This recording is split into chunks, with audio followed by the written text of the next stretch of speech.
Hello everybody, this is Pat Torpey from Mr. Big, and this is my first drum instructional video, and I'm coming to you from Los Angeles. This is at Rumbo Studios, where Mr. Big has recorded our last 3 albums in this very room. During this video, Billy Sheehan's going to be performing some Mr. Big songs with me, so we can show you how the rhythm section works within Mr. Big. We're also going to be doing a special performance for this video of some Mr. Big music. Well, basically it's music from Billy and me that has never been heard before, special for this video. And I also want to concentrate on four main things. First one being paradiddles and how important they are to me and how I've used it in my development. Grace notes, how important that is. Footwork and the hi-hat. So let's begin.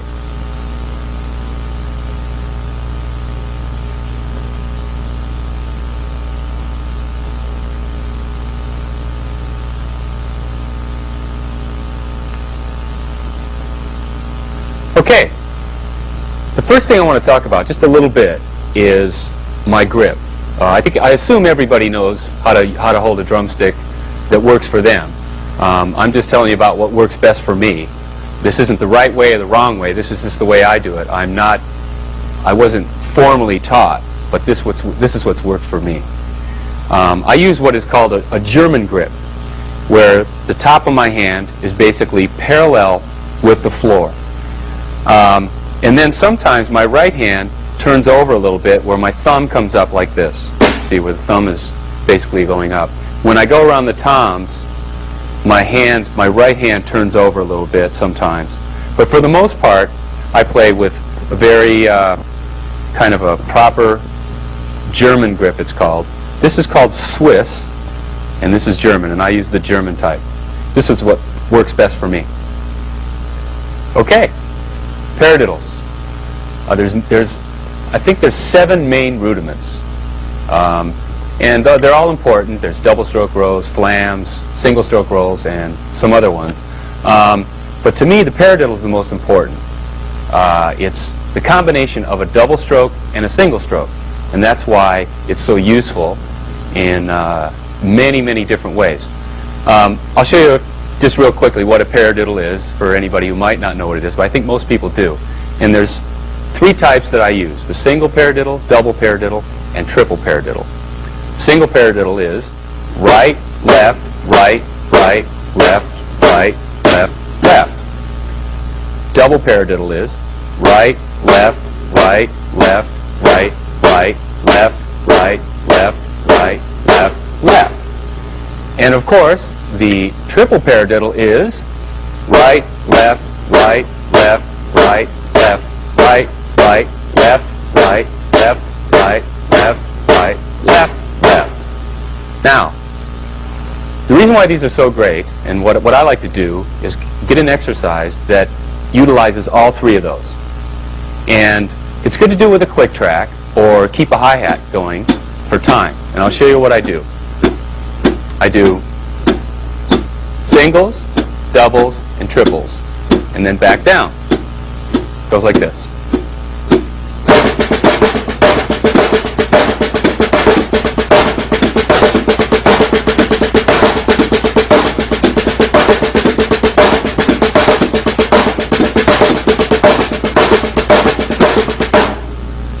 That's a really great exercise, and if you do it fast or slow, just always have a click track, and it really helps to develop the hands. There's also another exercise that I use that utilizes just a single paradiddle and a double paradiddle, and that is good because it makes you alternate to the left hand, and with time it goes like this: 1, 2, 3, 4.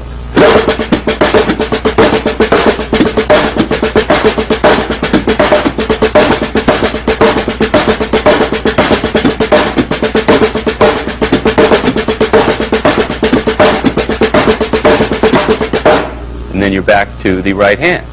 The third exercise that I like to use with paradiddles is based around a triplet, which is a double paradiddle, and then I kind of made up this little sticking exercise that works with the double paradiddle in a triplet format. And it consists of 9 strokes, and this is the way it goes. It's right, left, left, right, right, left, left, right, right. And then it starts over, but it begins with the left hand. Same way, left, right, right, left, left, right, right, left, left. Now, You combine that with a double paradiddle, and it works in a triplet feel. And here's the way it would work. 2, 3, 4.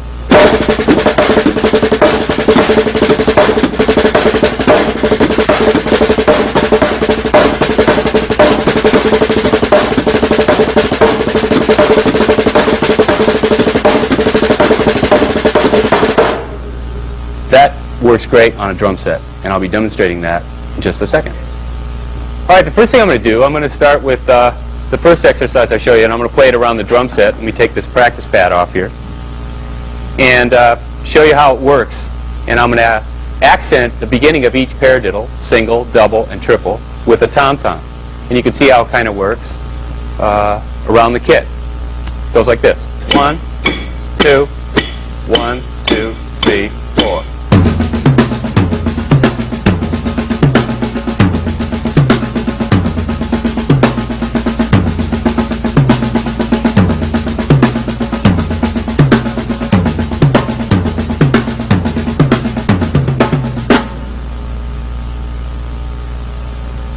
That's the first exercise. There's many variations you could do on that, but that's just a basic one to use with that.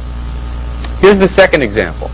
I'm going to accent the beginning of each paradiddle on the toms, and it's the single paradiddle and the double paradiddle. And this is how that all works. 1, 2, 1, 2, 3, 4.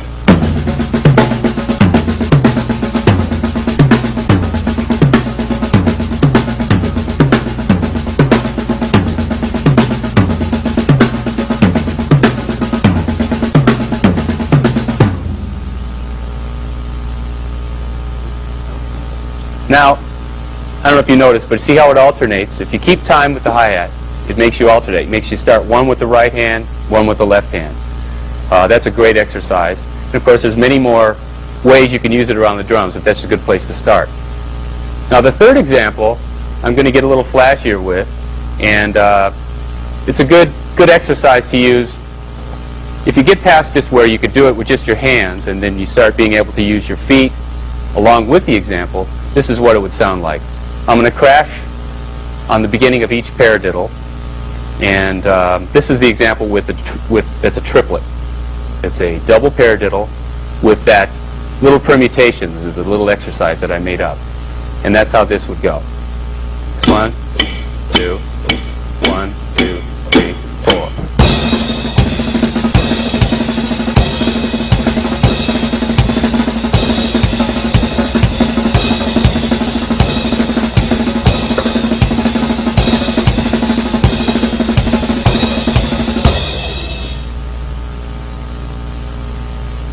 That's the paradiddles.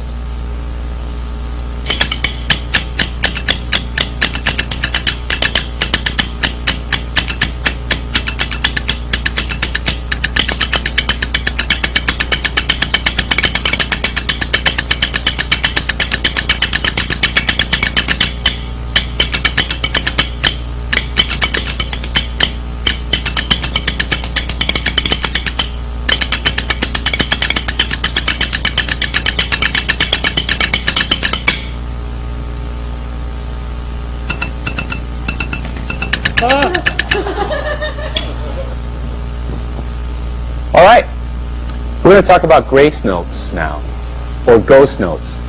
These are like the little tiny, very soft hits on the snare or hi-hat or ride cymbal that basically set up the groove.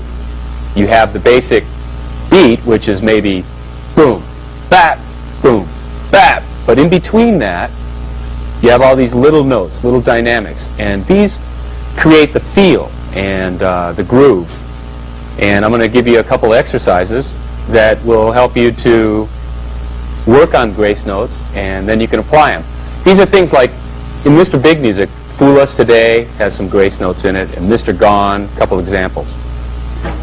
The first exercise I'll show you is real simple. And it's basically just eighth notes between the hi-hat and snare, and then with a backbeat. Very simple. Here's how it goes. 1, 2, 3, 4.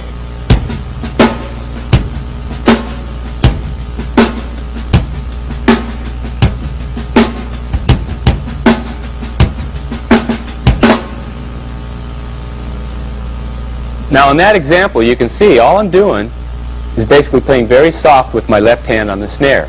But it gives this kind of a motion, the forward motion, and it sets up a groove. Another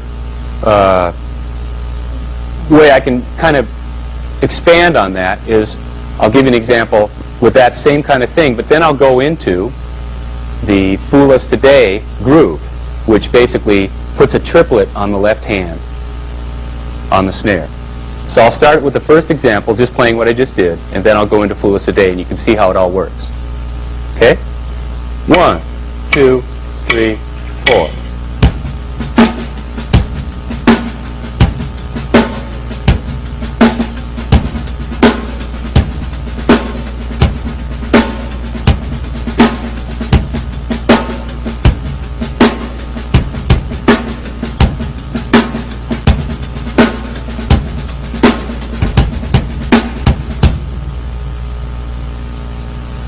Now I got a little more elaborate with the bass drum a couple times, but that's the basic, that's how you start. So you can see how that changed the feel of the groove when I started doing the triplets of the left hand.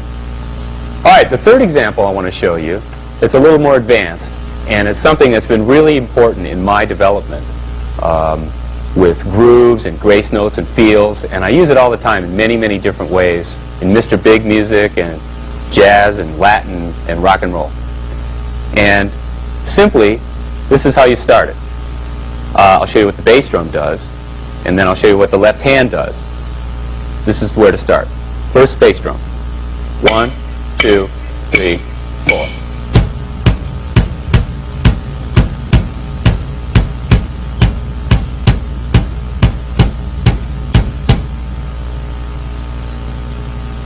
Okay.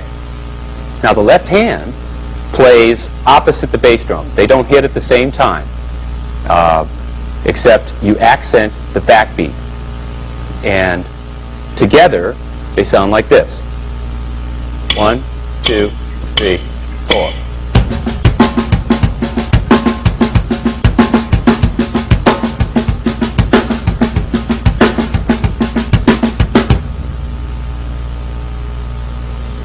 Now, once you get that down, you feel comfortable with that, then you add in your right hand by playing quarter notes or eighth notes. You add the hi-hat, and I'll play a couple bars just to give you an example of how this all works. This is how it all sounds together. 1, 2, 3, 4.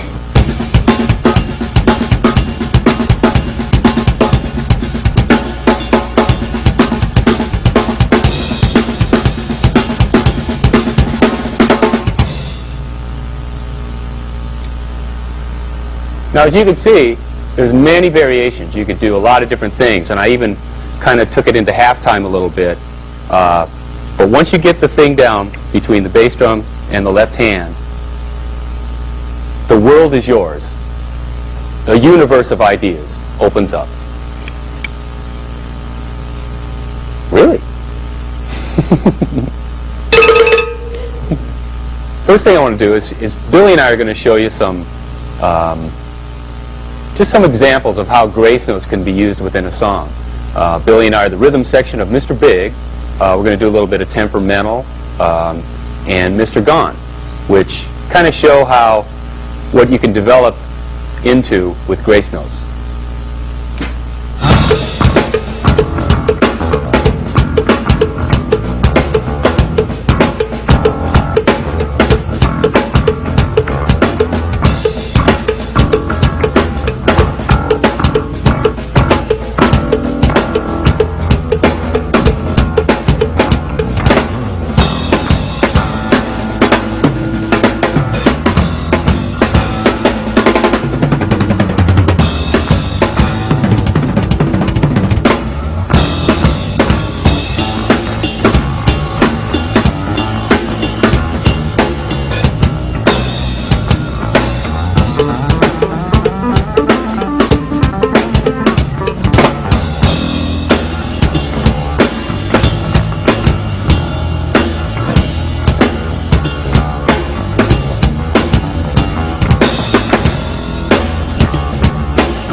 I've worked with Pat for about 8 years now. It's probably longer than I've ever worked with any drummer in my life. And it's been a good experience for me because I think bass players and drummers need to know each other well as musicians. I think too many musicians spend too much time alone. You know, drummers practicing alone, bass player practicing alone. Where Pat and I practice together a lot. We go together to the rehearsal place and sit down together. So since I've worked with him for so long, we played together, practiced together so much, I really learned a lot about time. I learned a lot about drums from him, actually, and it's good, again, for a bass player to know about drums, because, and similarly, a drummer to know about bass, because the closer you work together, the better the whole band's going to sound, I believe. But Pat's a really good fusion of a lot of styles, but his main foundation is a real solid rock, just basic good hardcore rock. And on top of that, he's added a little bit of Latin, a little bit of fusion, a tiny bit of jazz.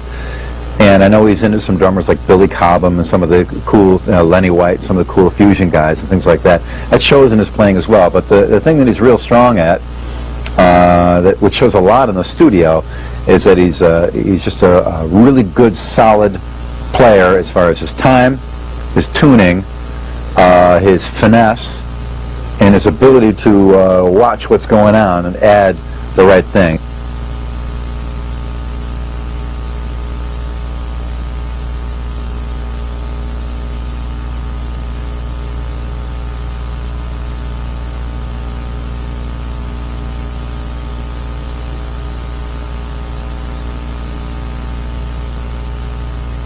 The next thing I want to talk about is the hi-hat.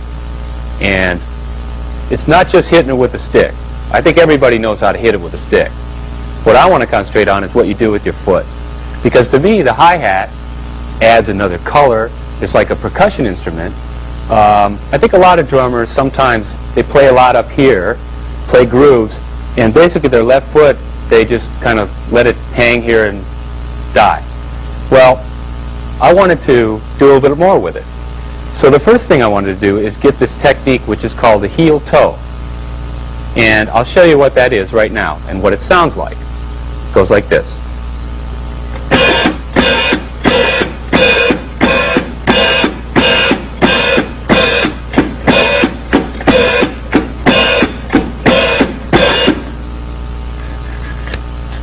Okay. What I do is the heel opens it up and the toe closes it. Now, in order for me to develop this technique, it's kind of painful. It kind of hurts a lot when you first try to do it, because you're using some muscles that you don't use very much. And these are muscles that are in the front of your leg. And what I did is I took a watch and I made sure that I tried to do this every day.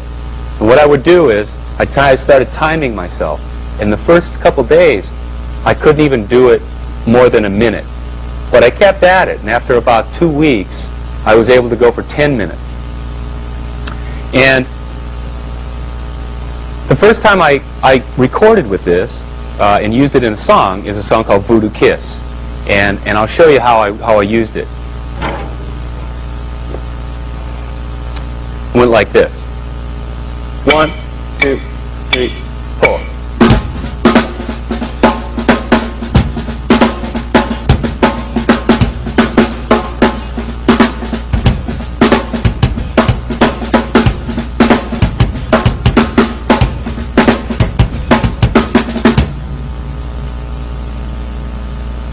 Now, as you can see, I was trying to set up this kind of very loose New Orleans kind of mojo groove. It's the best way to describe it. And now I use this technique in many songs. A good example of how I use the hi-hat to help set up a groove is in the song Take Cover. And you can see it closer and how it works with the bass guitar in the example that Billy and I do in the video. But to show you what I used as an exercise when I was figuring out what to play in this song, I would go back and forth between heel-toe technique and eighth notes on the hi-hat. And that's how this works. I'll play the take cover groove along with the hi-hat and show you how I go back and forth. 1, 2, 3, 4.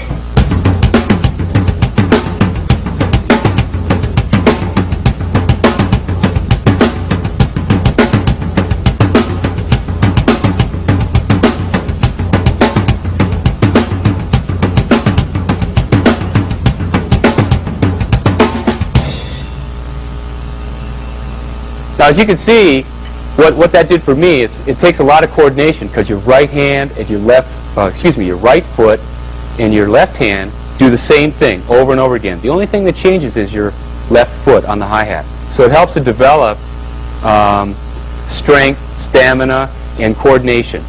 And just as an exercise, it's a great thing to try. All right, I want to show you one more thing with the hi-hat also that shows how it can be used kind of like a maraca, which is a shaker, kind of a percussion instrument. And I use this in Temperamental. I've used it in what's the other song? Merciless, off our first record.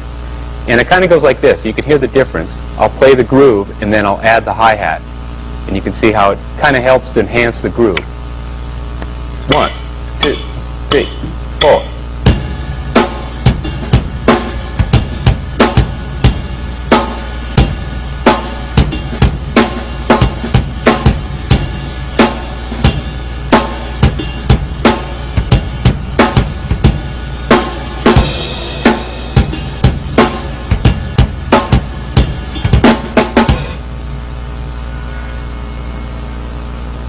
So you can see how that kind of changed the groove a little bit when I add that. It got a little more, kind of gives it a little more excitement and sets it up to where you can hear the kind of funkiness of the whole picture that I'm trying to paint.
All right, we're going to talk about some footwork, exercises, and some techniques that I use, things that help me develop my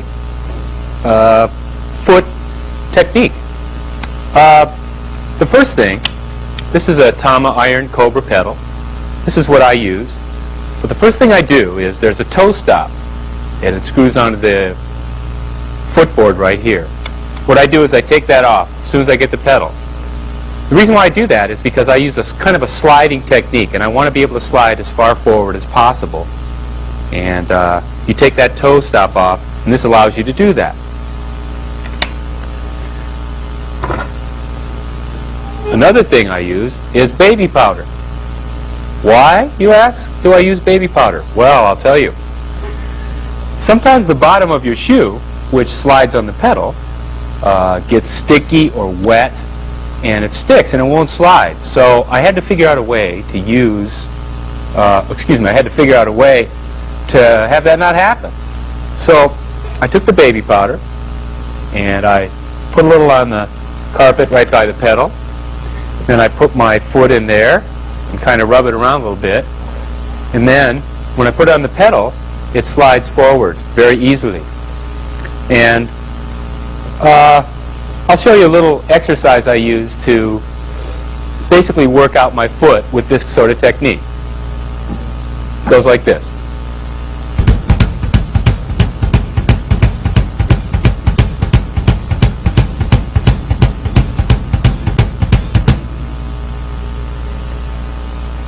So you can see the pedal, the way it moves and the way my foot moves across the footboard, it has to slide forward. Another technique that I use, and you need to have a dry foot bottom, is the heel-toe technique. I use this all the time, and it's very important. Let me show you what it is. It's similar to what I did on the hi-hat earlier, but on the kick drum it sounds different. And I'll do it fast and then I'll slow it down and show you what I use. Here it is.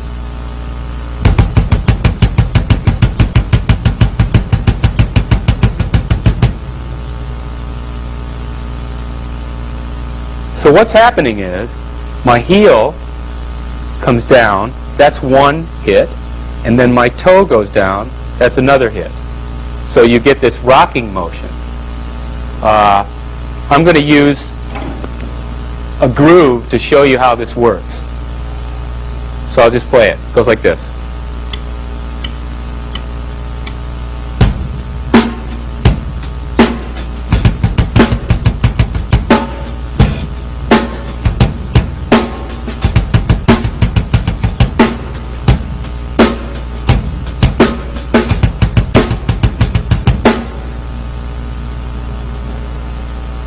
So what's nice about that is it has this kind of a swing to it also. It's different than just hitting all the strokes down. When I developed this heel-toe technique, I wanted to use it in a song, and that's kind of how I came up with the groove for Jane Doe, as you saw Billy and I demonstrating. And I'll play the beat to Jane Doe, and you can see where I use the heel-toe technique in this groove. It goes like this. 1, 2, 3, 4.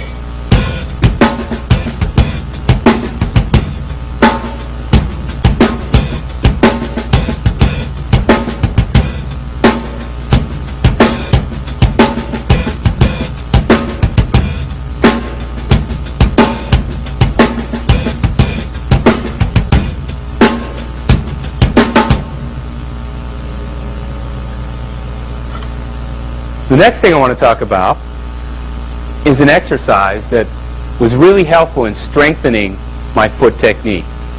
The first thing you do is you take the spring off the pedal.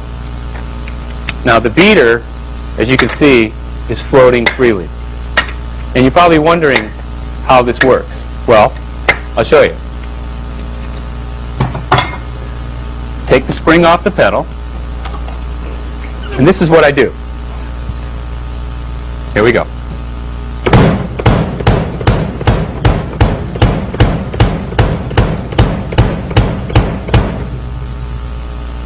Now, I don't know if you can tell what's going on, but if you don't pick your foot up off the pedal, the beater will stay on the bass drum head. So it forces you to pick that foot up off the pedal and get your foot off the pedal. And that's what I'm trying to develop, because there's muscles in the front of your leg here that are very difficult to isolate and strengthen. And this exercise will isolate these muscles, strengthen them. It's kind of painful, it kind of hurts, but what I do is I do it 5 minutes with both feet every day. So I get a watch, and I look at the watch, and I just time myself and force myself to do it. And doing this has really helped me to strengthen my foot. I gain control. Another benefit of this is it keeps your heel down. When your heel is down, you increase your control. That's what I use to develop my foot technique. Okay, well, once you get all this little foot exercises together and you try to strengthen some of these muscles, what I'm doing now, this is an exercise that I use, and I started doing double strokes on my feet, triplets, and then 16th notes. And I'll show you, this is something that I do now, and it's good for like soloing over, but it just shows you how far you can go with this sort of technique. It goes like this. 1, 2, 3, 4.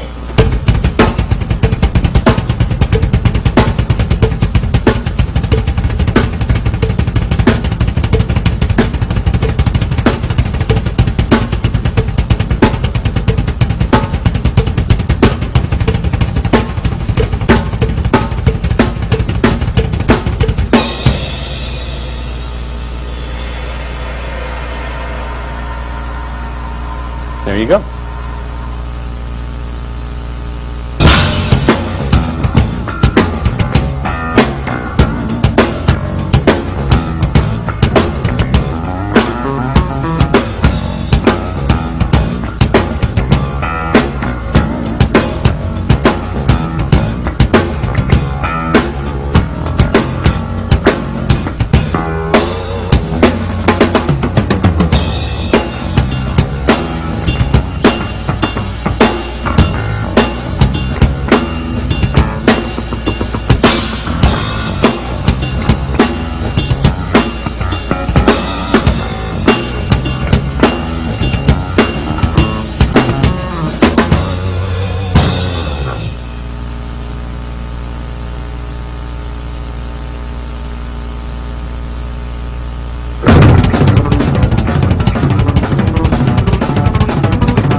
I want to talk a little bit about singing and drumming and why I kind of enjoy singing and drumming and kind of the background and the philosophy behind it.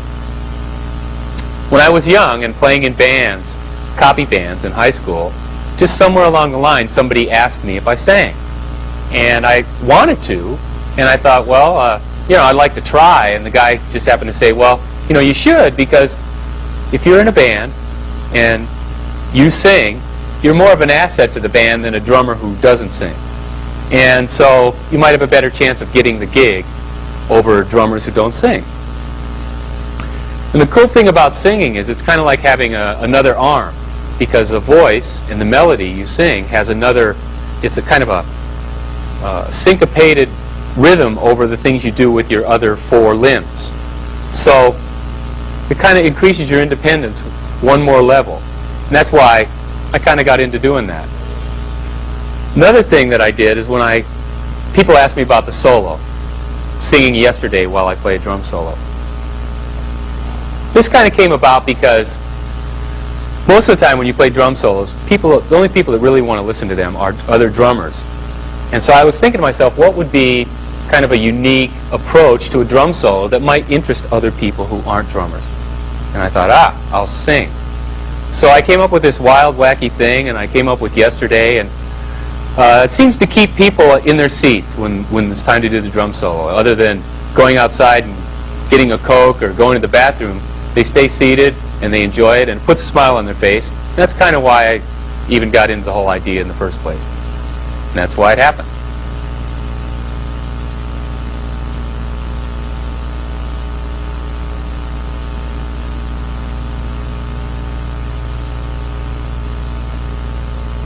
I want to talk about a couple things that people have seen me do live, and a lot of Mr. Big fans ask me about a couple things. And one of them is the intro to Addicted to That Rush. And they wanted to know how I do the very fast hi-hat stuff. First off, I start out with very simple groove. It's just this. I'll show you right now. 1, 2, 3, 4.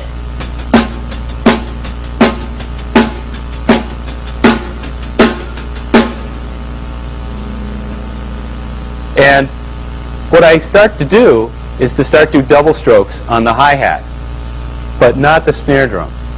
So slowed down, it goes like this. I'll slow it down first, and then I'll speed it up, and you can see how it starts to kind of sound like Addicted. 1, 2, 3, 4.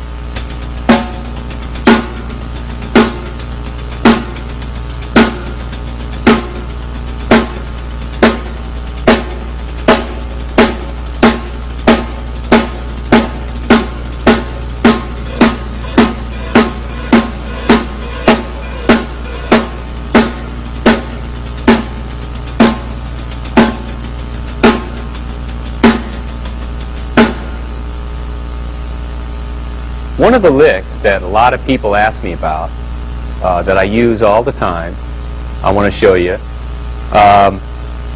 It's this kind of a tom-tom back and forth move that I use all the time. And it basically has to do with alternating. And it's a 6-stroke move, and it goes like this. It's right, left, kick, kick. So that's 1, 2, 3, 4, 5, 6. Well, that's the easy part.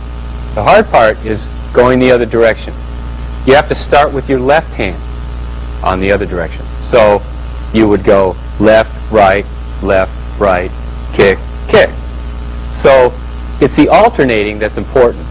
Okay, I'll start slow, and then I'll speed it up.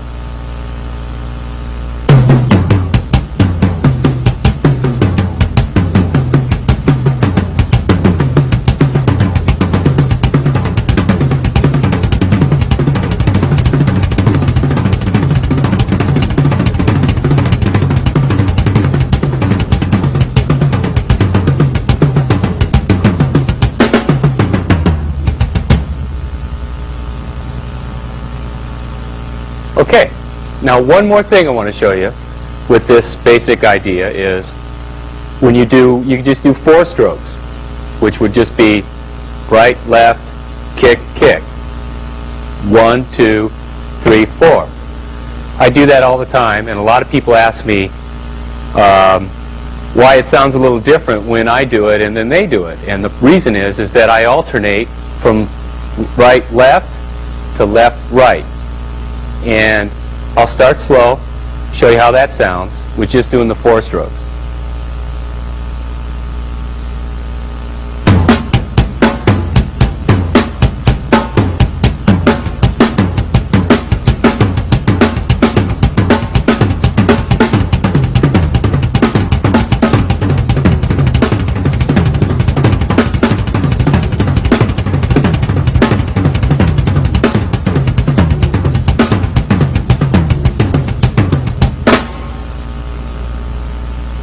what kind of happens in there is I'm just using a single bass pedal and the hands, but when you get really fast, it kind of starts sounding like a double kick, and it's kind of unique and it sounds great. Put in a lot of different ways in songs, and it's something that I use a lot. So that's how you do it.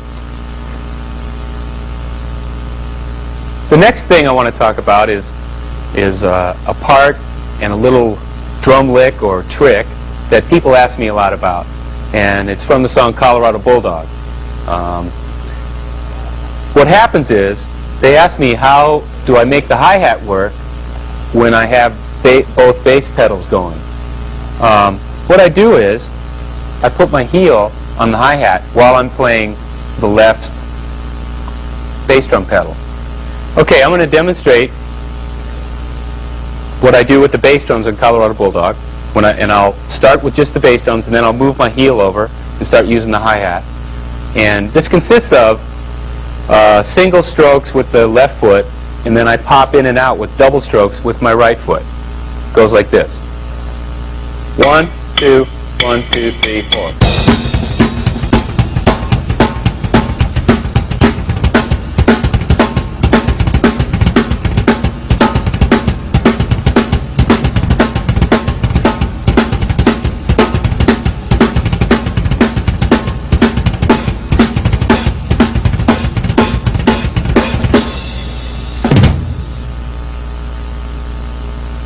My philosophy and approach to drumming is based on two things.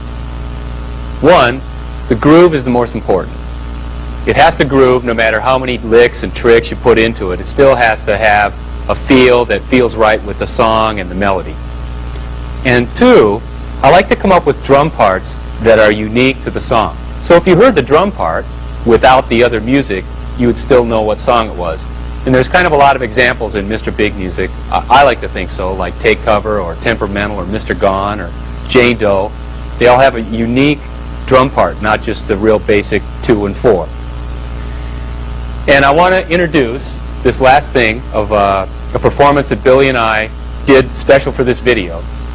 And it's kind of a different approach, a kind of a new style, and a lot of people maybe aren't familiar with hearing Billy and I play this way. It consists of kind of a Latin into jazz, into this kind of funk thing. It was a lot of fun to do it, and I hope you enjoy it.